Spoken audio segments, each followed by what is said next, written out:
The cafeteria echoed with laughter. It always did. The clatter of trays, the squeak of sneakers on the polished floor, the endless shouting of athletes who believed the world revolved around them. But in the very back corner, as far from the noise as possible, sat a boy who didn't belong. His name was Adam. Adam wasn't stupid, he wasn't lazy, he wasn't even unfriendly, but he was invisible.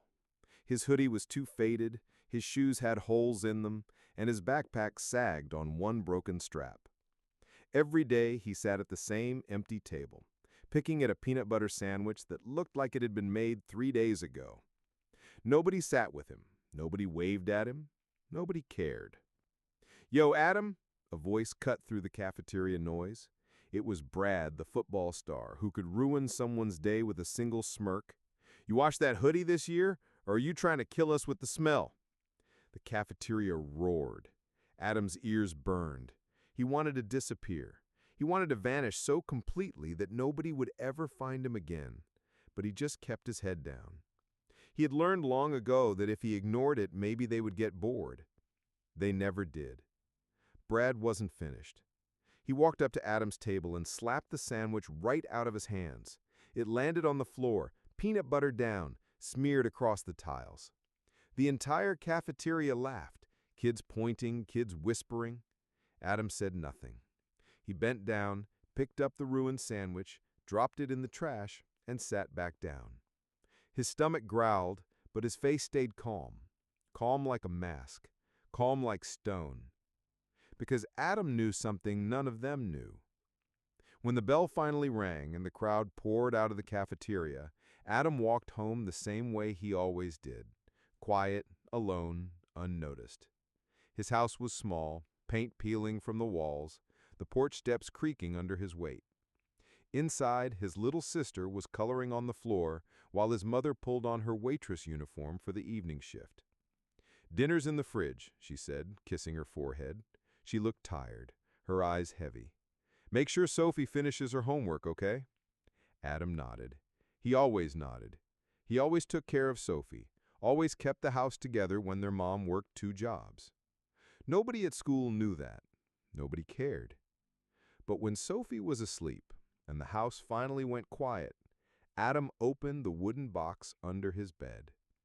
Inside was a collection of things nobody at school would believe belonged to him. Old black and white photos, faded letters from another lifetime, and in the very center, resting in velvet, was a medal, a military medal, heavy as stone, gleaming even in the dark. It wasn't Adam's. It was his father's. His father had been a hero, the kind of man who saved lives, who put others first, who carried his team through fire and smoke. But his father was gone now, taken by a war Adam barely remembered. All Adam had left was the medal, the stories, and a promise he whispered to himself every single night. "One day they'll see. One day I won't just be the boy they laugh at. One day I'll make them regret every word." He didn't know when that day would come, but deep down he knew it was coming. And sooner than anyone could imagine, the boy nobody believed in was about to face a moment that would change everything. The week after the cafeteria incident, Adam's life at school carried on like it always did. Invisible in the classroom, invisible in the halls, a target in the cafeteria. Teachers didn't notice him, and if they did, they mistook his silence for laziness. Nobody knew the truth. Adam spent most nights studying after Sophie went to bed, keeping his grades alive while juggling everything at home. He was invisible, yes, but he wasn't weak. Then came the day everything changed. It started like any other morning. Rain pounded the pavement as students crowded inside the school building. Adam pulled his hoodie tighter, slipping through the main doors unnoticed. The smell of damp clothes filled the hall. Brad and his football buddies were already in the lobby, laughing about something, blocking the way. "Look who decided to join us," Brad sneered, spotting Adam. "Hey, trash boy, forget your umbrella, or do you just like looking like a wet rat?" The boys howled. Adam pushed past without answering. His stomach turned, but he kept moving. He had learned that the only weapon he had was silence. But that morning, silence wasn't going to be enough. By third period, the rain outside had turned into a storm. Lightning cracked the sky. The power flickered. Students whispered nervously as the building groaned under the wind. Then, during lunch, the storm delivered more than anyone expected. A deafening boom echoed through the cafeteria. The lights went out. Screams filled the room. In seconds, smoke poured from the far side of the building. Fire alarms blared. Teachers shouted orders, herding students toward the exits. Panic spread like wildfire. Kids shoved each other, running for the doors. Trays crashed to the floor, milk spilling across the tiles. The cafeteria became chaos. And then the screams changed. "Help! He's stuck! He's stuck!" Adam turned. Near the far corner of the cafeteria, one of the younger kids had tripped and fallen. A heavy table had toppled over, pinning his leg. Smoke was pouring in now, thick and suffocating. The crowd surged for the exits. Nobody stopped. Nobody helped. Except Adam. He sprinted through the chaos, dodging panicked students, ignoring the burn in his lungs as smoke filled the air. He reached the boy, grabbed the edge of the table, and heaved. His arms trembled, his back screamed in pain, but he didn't stop. The boy cried, coughing, terrified. "Come on," Adam shouted, voice breaking through the roar. With one last desperate push, he lifted the table just enough for the kid to pull his leg free. Adam dragged him up and shoved him toward the doors. But Adam didn't run. Because over the crackling flames and the blaring alarm, he heard something else. A scream. A familiar voice. Sophie. His heart stopped. His little sister. She had come to eat lunch with him that day, carrying her drawing book, waiting quietly in the corner. And now she was trapped.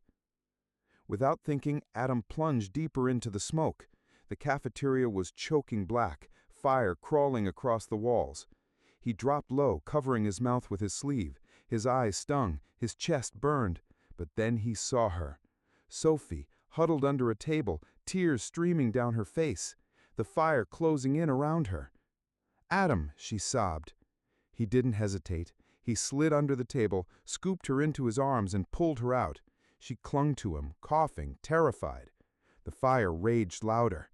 The exit was on the far side of the cafeteria now, blocked by debris. The crowd was gone. They were alone. Adam's mind raced. He remembered the stories his mom had told him about his father, the way he stayed calm in the middle of chaos, the way he always found a way out. Think. Don't panic. Think. And then he saw it. A small maintenance store, half hidden behind the kitchen counter. He bolted toward it, Sophie clutching his hoodie. Smoke clawed at his throat. The heat was unbearable, but he kept moving, kept running, his legs fueled by something stronger than fear. He kicked open the door. Fresh air hit them like a blessing. He stumbled out into the rain, Sophie still in his arms, both of them gasping for breath. For a moment, everything was silent. Then the crowd saw them. Hundreds of students, teachers, firefighters, rushing to the scene. All of them staring at Adam, the boy they had mocked, the boy they had laughed at, the boy they had ignored. Standing in the rain, holding his sister safe, eyes blazing like fire. Nobody spoke, nobody laughed, not even Brad. Because in that moment, Adam wasn't invisible anymore. He was something else entirely. The fire had left scars on the school. Walls blackened with smoke, windows shattered, the cafeteria sealed off with yellow tape. For weeks, students walked past the burned-out shell like it was some kind of monument, the place where everything had changed. Because after that day, Adam was no longer invisible. At first, it was just whispers. "That's him. That's the guy who carried his sister out. Did you hear he lifted a whole table to save a kid? By himself? No way, but I saw it. He ran back in when everyone else was running out." The same kids who once laughed at him now watched in awe. Even teachers, the ones who used to barely remember his name, started to notice. They asked if he was okay, if he needed help with assignments. The principal even called him into the office, not for detention, but to thank him. But not everyone was happy. Brad, the king of the school, couldn't stand it. For years, he had been the center of attention, the star quarterback, the loudest voice in the room. And suddenly, nobody was laughing at his jokes. Nobody cared about his stories.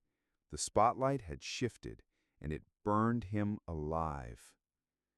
"You think you're some kind of hero now, huh?" Brad hissed one afternoon in the locker room. His voice was low, but sharp enough to cut. "You think saving a couple of kids makes you better than me?" Adam didn't answer. He didn't have to. The silence itself was louder than any words. Brad's fists clenched. His pride cracked like glass. But outside of Brad's rage, something else began to grow. Respect. One afternoon, a quiet freshman walked up to Adam in the hallway. "Thanks," he said nervously, "for saving my brother." Then another student came, then another. Small moments, small voices, but together they built something Adam had never felt before: belonging. And yet Adam himself couldn't shake what had happened. At night, he replayed the fire in his head, the screams, the smoke, Sophie's face pale with terror. He dreamed of the flames chasing him, of the moment he almost didn't make it. His body healed, but his mind stayed in the fire. It was Sophie who pulled him back. One evening, she padded into his room holding her drawing book. "I made this," she said, climbing onto his bed. On the page was a picture of him, stick figure Adam, holding her hand, standing tall while flames rose around them. Above his head, she had drawn a cape. "You're my hero," she whispered. Adam swallowed hard. He didn't feel like a hero. He still felt like the invisible boy. But to Sophie, none of that mattered. And maybe, just maybe, she was right. But life has a way of testing heroes. 2 weeks after the fire, the school held an assembly in the gym. Rows of students filled the bleachers. Teachers lined the walls. The principal stepped up to the microphone and cleared his throat. "Today, we want to recognize a young man who showed incredible courage when it mattered most. Adam Miller, please come forward." The gym erupted in applause. For the first time in his life, hundreds of eyes turned toward Adam not with mockery, but with admiration. His hands shook as he walked down the steps, the sound of clapping echoing in his chest. The principal handed him a small plaque. "For bravery and selflessness," it read. Simple words, but they carried the weight of everything Adam had endured. And then, in the middle of the applause, Brad stood up. The clapping died. Everyone turned. "You're all blind," Brad shouted. His face was red, his fists clenched. "This guy isn't a hero. He's just a loser who got lucky. You're all cheering for a fraud." The gym fell silent. Adam stood frozen, the plaque heavy in his hands. Brad's voice cracked with rage. "Do you even know who he is? Do you know where he comes from? His dad left. His mom works nights. He's nothing. He's nobody." Gasps filled the room. Teachers moved to stop him, but Brad's words were already slicing through the air. He wasn't just trying to humiliate him, he was trying to erase him. And for a second, Adam felt that old weight return. The shame, the invisibility, the silence. But then he looked at Sophie, sitting in the front row, eyes wide, her drawing book clutched to her chest. She believed in him. Adam raised his head. His voice was quiet but steady. "Maybe I am nobody to you, but when the fire came, when it was life or death, you ran. I didn't." The gym went still. Brad's face twisted, but no words came out. And then, slowly, the applause started again.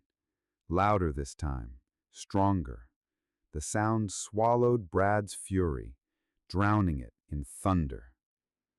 For the first time, Adam wasn't invisible. For the first time, he wasn't just surviving, he was standing tall. But he didn't know. The fire wasn't the end of his story.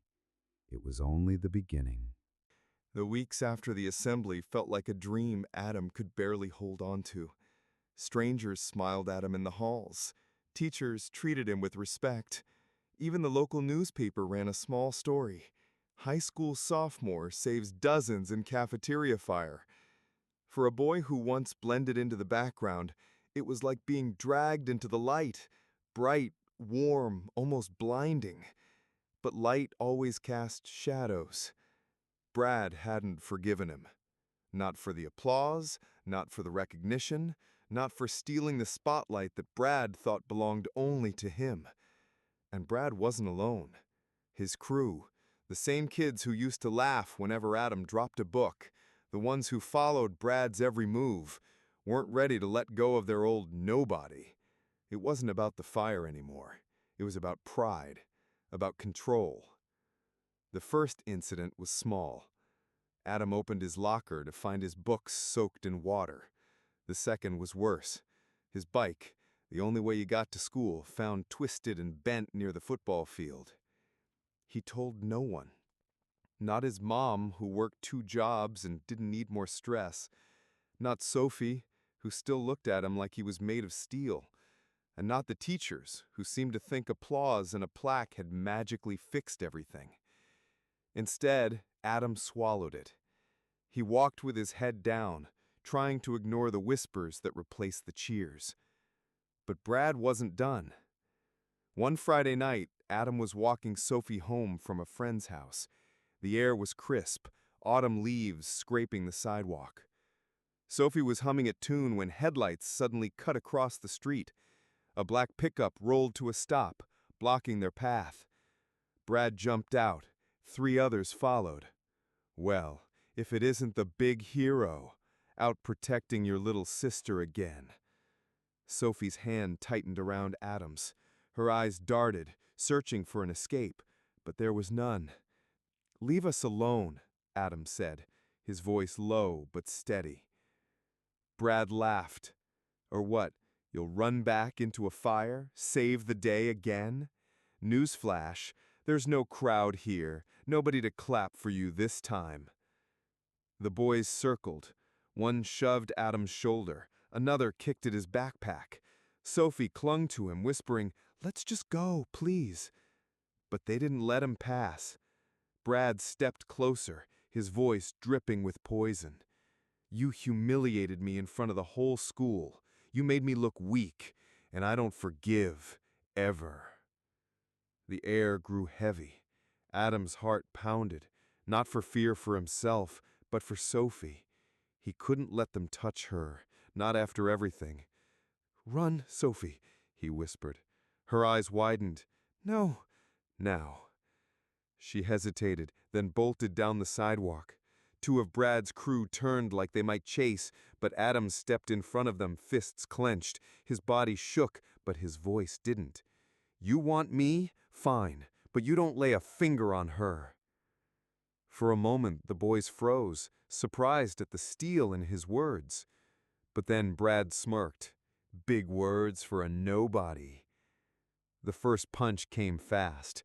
Adam staggered but didn't fall. The second made his vision blur. Laughter echoed around him, cruel and sharp.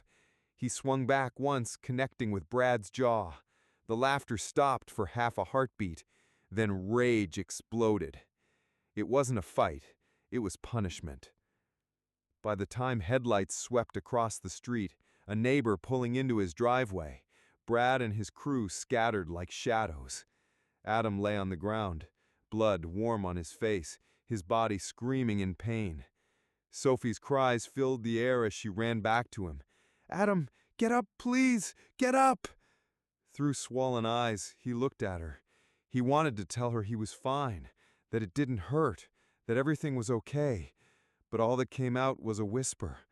"I'm not going anywhere." The next morning, bruised and battered, Adam walked into school. Whispers followed him again, but this time they weren't about bravery. They were about the fight. about how Brad's crew had taught him a lesson. And yet, something unexpected happened. When Adam sat down in the cafeteria, silence fell. Dozens of eyes turned toward Adam, not mocking, not laughing, watching, waiting. And then one by one, students began moving. A chair scraped back, another, then another, until nearly a dozen kids walked across the room and sat at Adam's table. The first was the freshman whose brother Adam had saved, then two girls who had been trapped near the fire exit, then a boy who never spoke up in class. One by one they sat down, their presence quiet but powerful. Nobody said a word. They didn't need to. Their choice spoke louder than anything. Brad's crew might have fists, but Adam had something stronger now: loyalty. Still, Adam knew the storm wasn't over. If anything, it was just beginning. Because Brad had been humiliated twice, and someone like Brad wouldn't stop until he destroyed what he couldn't control. And Adam, though he didn't know it yet, was about to face a test far greater than fire, fists, or fear. A test that would decide whether he was just a boy who got lucky or a hero who could never be forgotten. The bruises healed, but the silence didn't. Adam walked through school with eyes following him everywhere. Some were filled with respect, others with pity, and some burning with hate. Brad didn't strike again immediately. That was worse. The waiting, the not knowing when it would come. But Adam wasn't the same boy anymore. The fire had taken something from him: fear. The fight had given him something else: resolve. And the quiet loyalty of those who joined him in the cafeteria whispered a truth he had never believed before. He wasn't alone. Still, the storm finally broke. It was during the homecoming game. The entire town crowded the bleachers, floodlights blazing down on the field. Brad, of course, was the star quarterback. His name echoed in chants, his grin plastered across banners. But beneath that spotlight, Brad carried a secret. His hatred had twisted into something darker. He didn't just want to hurt Adam, he wanted to destroy him completely. And he chose the night the entire town was watching. As halftime ended and the crowd roared, Brad's crew cornered Adam under the bleachers. Sophie was with him, her hand clinging to his jacket. The noise of the marching band above masked their words. "This ends tonight," he hissed. His eyes were wild, desperation dripping from his voice. "You think people care about you? You're nothing without me, without this." He gestured to the field, the lights, the crowd. "But when I'm done, nobody will even remember your name." Adam didn't flinch. He was tired of being afraid. "You're wrong," he said quietly. "They'll remember, not because of me, because of what I stood for, and because of what you've become." For the first time, Brad's smirk altered. Rage boiled instead. He shoved Adam hard, nearly knocking Sophie to the ground. And that was the breaking point. Adam stepped forward, not with fists, but with fire in his voice. "You want to fight me? Do it. Right here, right now, in front of everyone. Let's see who they really believe." Brad froze. His crew looked uneasy. This wasn't what they'd planned. But Adam didn't back down. He marched straight out from under the bleachers and onto the field. The crowd fell silent. The band stopped playing. The cheerleaders froze mid-routine. All eyes locked on the bruised boy, walking toward the 50-yard line. Brad trailing behind like a shadow. "What's happening?" Someone whispered. "Is that Adam?" Another said. Adam turned, his voice carrying through the stadium like thunder. "Everyone here thinks they know Brad, the golden boy, the star, the hero. But you don't see what he does when the lights are off, when no one's watching. You don't see what he did to me." Gasps rippled through the stands. Brad's face twisted with fury. "He's lying," Brad shouted. "He's just jealous." "Jealous?" Adam cut him off. "I didn't want this. I never asked for applause. But when the fire came, where were you, Brad? Hiding. While others burned, I ran back in. Not for glory, for people who needed help, for people who couldn't save themselves." The stadium went dead quiet. Even Brad's crew shifted uncomfortably. Adam's voice broke, but it carried strength. "You call me a nobody? Maybe I am. But if being a nobody means standing up when everyone else turns away, then I'd rather be a nobody forever." The silence stretched, and then shattered. Applause. It started with a single clap, then another. Then the whole stadium erupted, louder than the cheers for the game itself. Parents stood, teachers, students, strangers. Every person in the bleachers rose to their feet, their voices thunderous. Brad's face drained of color. His grip on control, on his image, cracked in front of everyone. He tried to shout back, but the sound drowned in the roar of the crowd. His empire of fear collapsed that night, piece by piece. Sophie ran to Adam, throwing her arms around him. Tears streaked her cheeks, but her smile was brighter than the floodlights. "You did it," she whispered. Adam didn't feel like he had won. His body still hurt. His fear wasn't gone, but for the first time in his life, he felt something stronger than pain. He felt free. The next day, Brad didn't show up to school. His reign was over, not because Adam had thrown a punch, but because Adam had stood tall when it mattered most. And Adam? He didn't become a superhero. He didn't suddenly live without scars. But from that day on, no one called him invisible. They called him what he had always been, deep down, a hero.